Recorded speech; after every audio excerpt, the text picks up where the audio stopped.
think that fair to say that historically this is the best club in the country, so that's obviously a major draw. Had a little bit of an affinity because in 2019 when I was at CFG, Man City came out here.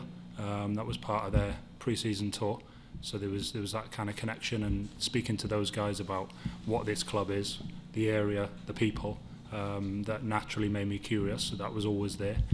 And then when I look at the club and I see some of the kind of resources we have around the people that are involved in it, I had a good feeling from the start. This guy was one of my first conversations, and got a good feeling from that. And that kind of continued every step of the process I was going through. Everyone I was meeting, you get a good feeling around who you're going to work with, the quality of the people, and that's always the most important thing for me. I think it's more, for me, it's about who you're going to work with day to day, because that will set the tone for what you're able to do. And then when you look beyond that, I know around the youth system here, and some of the successes of that, and there's guys in the room obviously that I'd got to know over a period of time from my work in the States, and that excited me as well. So it's the whole pathway. I'm passionate about development, I'm passionate about developing people and players, and there's a real opportunity here to continue to do that, so that's why I'm here. Passion's a great word to lead it over. Sean, you've been with this club for a very long time, and you've been very passionate about this club, where it's been, where it's going. In your conversations with Ceri, from your perspective, what was the process like, and why is he the right fit to lead this club from the technical side? Yeah, I think it's shared values and ideas and vision. Right? I talk about vision a lot. The staff that I've had the ability to work with over the last 3-4 years, we knew there was a missing piece in many ways in where we wanted to take the club. Right? And in order to grow where we felt that it could be, people with experiences in those areas are really important. And that there's other people that are no longer here that have helped lay that foundation, and many people. And now it's where we are now, how do we build upon it? And the way the game is going in the league and worldwide is the sporting director piece is massive. And creating ideas, his experiences are going to help me grow. Help our staff grow, challenge us a little bit. Sometimes you can, 3-4 years, it becomes the same old apple cart, and now we can lean on each other, and I think that's the most important piece. It's not the footballing side as much, right? Because we have the same philosophies and ideas. It's just how do we get to the point where we want to be. So when the role came up, I reached out to Steve right away and other people and said, this is someone we should probably talk to. And he and I have known each other over a year now, and I had the fortune of listening to him speak at a youth event, a youth symposium that I was a part of, and you can just tell that it aligned. And from a staff perspective, it's what we want.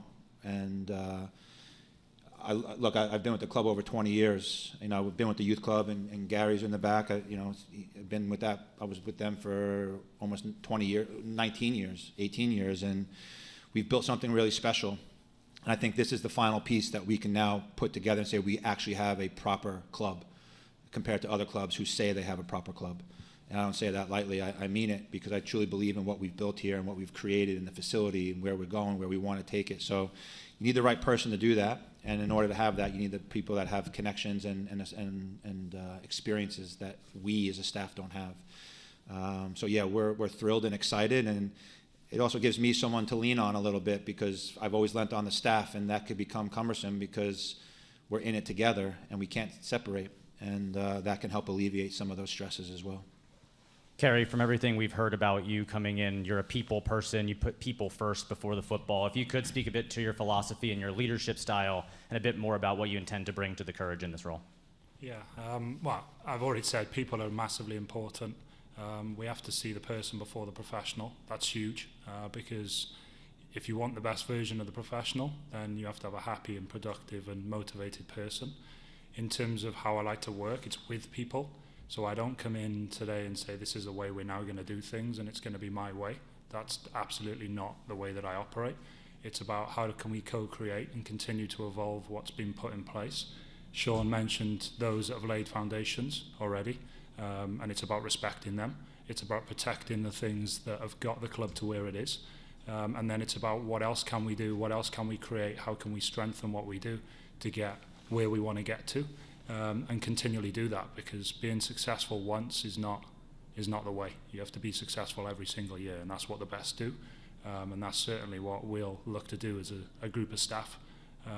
to be able to help the players to be as successful as possible. So it's definitely about going on a journey together, and it's everybody that's part of the club has a massive role to play in that, and then it's for me to try and steer us to keep us on track and challenge and support at the right times, but also be challenged and supported at the right times, so that we build something that we can all be proud of and something that we love coming into work to do every day. And then before I turn it over to online coach, if you could speak to the culture of this club and where you've seen it grow over these last couple of years, and what the place of the Courage is right now as kind of a new regime begins here today. Yeah, I mean, I think back to when Steve first brought the club here, it's night and day.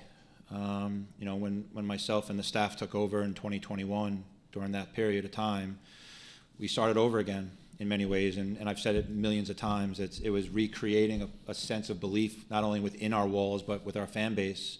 And you can see that based on our attendance, that the way we play and the way we've connected with our fan base is massive. Without the fans, they're the ones that we play for, and you have to have a sense of community in the area. But I think that's the biggest thing, the improvement in the medical side, the improvement on the technical side, and the staff that we have. I say this often, and I may not show it all the time, but I think we have the best staff in the league based on where we come from, youth development background, and having a passion for making sure players are improving every day, both holistically and inside, mainly holistically, but inside the lines as well. And I think that's the main thing. To where we are now, we've gotten back to level ground, is the way I like to put it. Now we have to build upon it. There's no going back. It took a long time to get where we're at, but it was hard work, but it's all worth it when you see what's happening. You see the smile on the players' faces, even when we were 0-, I don't want to talk about it really, but they never wavered. They were laughing, they were smiling, they came every day to work, they hadn't lost touch with anything, and when we made the change in certain areas, they were all ears, and that's a credit to the culture that's been created, not necessarily this year, but over the years. Sully and Mary and KK and Ryan, and now the young players who have bought in, and we as a staff don't have to do anything. And that's a special thing, and I think that's what makes our job easy every day, to come in knowing that we have 26 players plus that are coming to learn and eager to get better, but support each other in that journey, and hence the reason you're seeing the turnaround, and you just can't lose belief. If myself and the staff lost belief 4 years ago, then I wouldn't be sitting here, and this club may not be here. But we believed in something really unique and special, and here we are. So it's a pretty cool moment for myself, the staff, the club, and something that everyone had a part in that they should be proud of. And with that, we'll turn it over online. Nicholas. Yeah, first question is for Ceri. Ceri, the Courage have a really deep, lengthy relationship with the local youth club. How do you see that? You mentioned your passion for developing players and people. How do you see that continuing to evolve in this current era of the NWSL? Well, first thing is that obviously I need to understand that on the ground, operationally, building relationships with people, but it'll be fundamentally a big part of what we do. Connecting the pro and the youth and continuing to create those pathways is something that needs to happen. It's what gives any club some sustainability, the efficiency of how you work, and any effectiveness is always built on a strong relationship and an attachment to the youth game, and connecting that right the way through. So it's an everyday thing, and it'll be something that we'll continue to focus on trying to do. Sean, you've spoken about your admiration for Pep Guardiola's style and coaching philosophy in the past. How do you see being able to lean on Ceri's experience within the City Football Group to continue to develop your own philosophy and coaching style with the Courage? Yeah, I mean, it's like you look at a style. It's not really necessarily one particular person. It's a belief in the way you feel that that you want the game to be played, and if you're an observer, making sure that that's the picture, right? So, but you need to have a staff that believe in the same thing. So again, the experiences that Ceri has with CFG, I think it's massive, but there's other dynamics to it as well. It's just getting little intricate details that maybe we can look at. But yeah, I think anytime there's a coach that he was here last year. I was just wish I had the opportunity to chat with him, but I think at the end of the day, those moments, you just look, you can't copy and paste, but if you have players that are in the rosters built the way you want it to be built, that you can play a certain style, which we have, there's multiple clubs and groups that play that way. but the experiences that Ceri have, I'll definitely lean on him and pick his brain, because I think that's important. And from that point on, then we can see what we can potentially implement. But it's more of an education piece for me. It's more of an education piece for us as a staff. Because again, otherwise you're just trying to evolve in your own way. So I'm excited about it.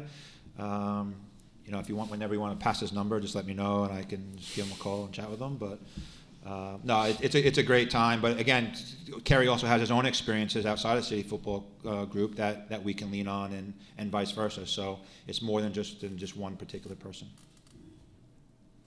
And then, Ceri, last one from me. What have you seen from the Courage so far in your time during the process of picking the Courage's place to be, and how do you see the club continuing to evolve? Yeah, I think I've alluded to some of that already in terms of the reason for coming here. Just watching this season, every game that I've seen, you can speak to what Sean's already mentioned as well in terms of the intensity, the desire of the players in those games, even when the chips were down. To try to continue to do the right things, and just adding to the part around the game style. That's a big thing for me. Picking a club that plays away and has an identity about what they're trying to do.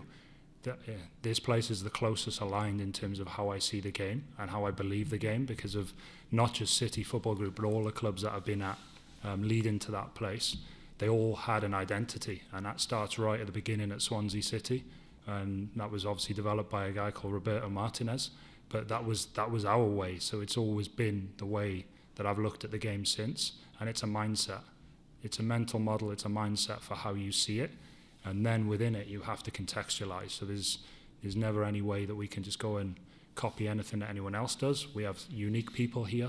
We have different staff here. We have different players here. The league has its own uniqueness. So it's about how we continually know what it takes to win, and then doing it our way, which is as important for me as what the winning bit is. And I'll open it up to Glenn Crooks.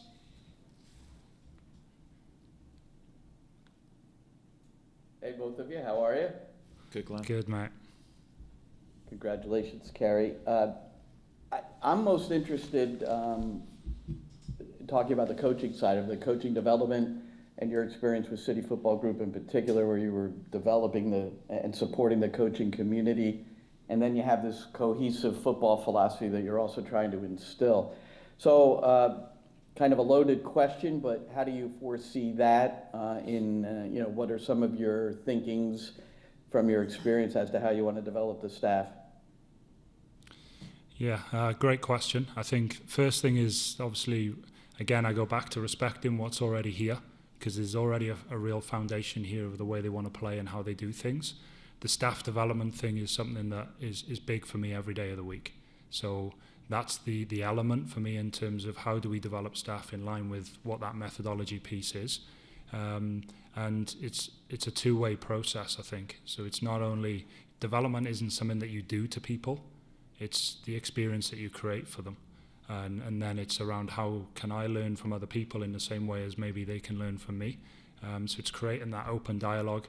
It's about having conversations every day, and it's not always formal. There's the informal element of it, and that comes from working with good people who are curious to learn and having open discussions constantly. And that together with having the vision for how we want to play and what our targets are going into each game and wider than that, that will help us to align where we need to get to. But I think, the first thing is giving the time and the attention to development, because I do feel that in the pro game it gets lost sometimes, particularly when we start to think about staff. It's almost like we've arrived at the pro now, and that's it. Now we just perform. Everyone can still grow. Every player, no matter what age, still has the capacity to learn, grow, and improve. And it's the same for us as staff. I don't think the journey ever stops. When it stops, you're in trouble. That's how I kind of see it. Is there anything you've observed over the years that is central to what you will observe and then seek to improve a coaching staff, whether it's an individual or the staff itself?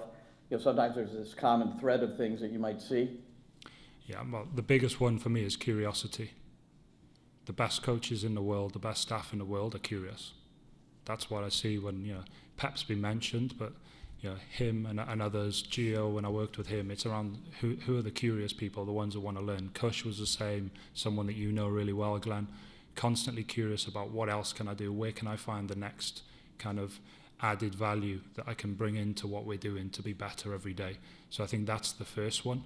And then there's the kind of the unwavering discipline towards what it is you're trying to do. And then the final one for me is to stick with it, because so many will change what they do off the back of one maybe difficult outcome, like a defeat. It's too easy to chop and change things, when sometimes really the strength is in continuing to do what you're doing, because longer term, that's what's going to get you the reward. It's not always about doing things differently. And some of the stuff we used to talk about the group a lot, and I still speak a lot with coaches, is plan B is getting plan A right. We hear a lot about coaches they don't have a plan B. Well, if you're always looking at plan A, B, and C, then you don't have a philosophy in what you're trying to do, because you're always trying to do different things. So the problem is still the problem. There's multiple ways to solve the problem. And what we all have to do is find all those multiple ways and apply the right one at the right time to get more successful outcomes than we get negative outcomes. All right, thanks, guys. And now I'll turn it over to Trevor from the Lions Pitch. Thank you. Welcome, Dr. Bowley. And the Lions Pitch is an independent podcast and newsletter, just so you know. And my question is for you. You've talked about your goals around staff development. I'm just curious, for the rest of this calendar year, what other priorities you see emerging?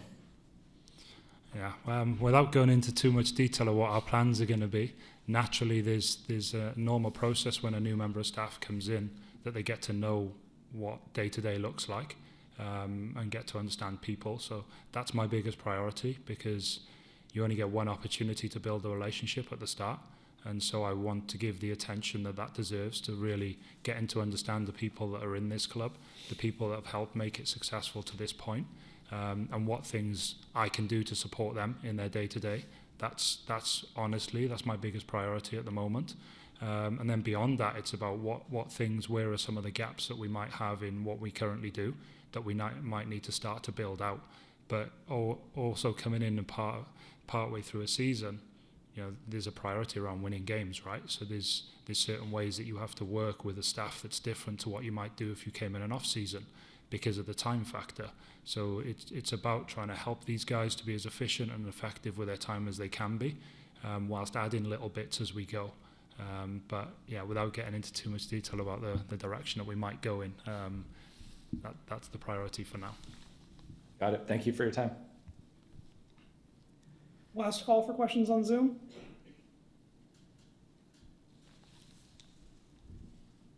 All right, before we wrap here, Sean, just quickly turning attention to Orlando tomorrow night coming into town. You've talked a lot about belief from this club and buying in. And, for me, it comes back to that tying goal against Kansas City, seeing Brianna Pinto run into the net, grab the ball, place it down, not happy, not satisfied with a draw, going back and getting that win, and then seeing that build upon into the Utah match. Really strong performance on the road. Now you come back home in front of what should be a sellout crowd against the defending champions. What do you look for next to kind of continue to build upon that belief? Not necessarily tactically, but in terms of the belief and the growth of the team in that mindset. Yeah, I think it's just continued consistency, right? And you look at the Utah game. I thought it was our best performance over the course of the game, and we talked about it being putting together professional performance overall, especially being on the road. But you look at, there were so many different pieces of the Kansas City game that we felt changed the direction. You can talk about Pinto, you can talk about Sully's turn, you can talk about Ryan's delivery, you can talk about Ash's, there's a million different pieces. Casey coming up in moments that we needed to come up with, KK defending the box. There's so many different pieces, but those were the pieces that we were missing originally throughout the season. So now it's just how do we continue to evolve. And the group does have a belief and a confidence about themselves that we maybe haven't seen earlier in the year, but that's, again, a credit to them. But it's just, I said to the group after train today, we've proven that we can compete with anybody or who people consider to be the top clubs in the league. We have to have the mindset that we're a top club in the league or a top team in the league, and not worry about people saying or questioning who we have, who we don't have. Because who we have is something special when we play the brand of football that we play, and if everyone's on the same page, then something special can happen. So Yeah, I think it's just seeing a continued evolution and growth and good performances across the board. We know Orlando is the defending champ, but that was 2024, right? So the good thing is our club has experience in that in terms of the targets on your back. However, this group doesn't have that experience.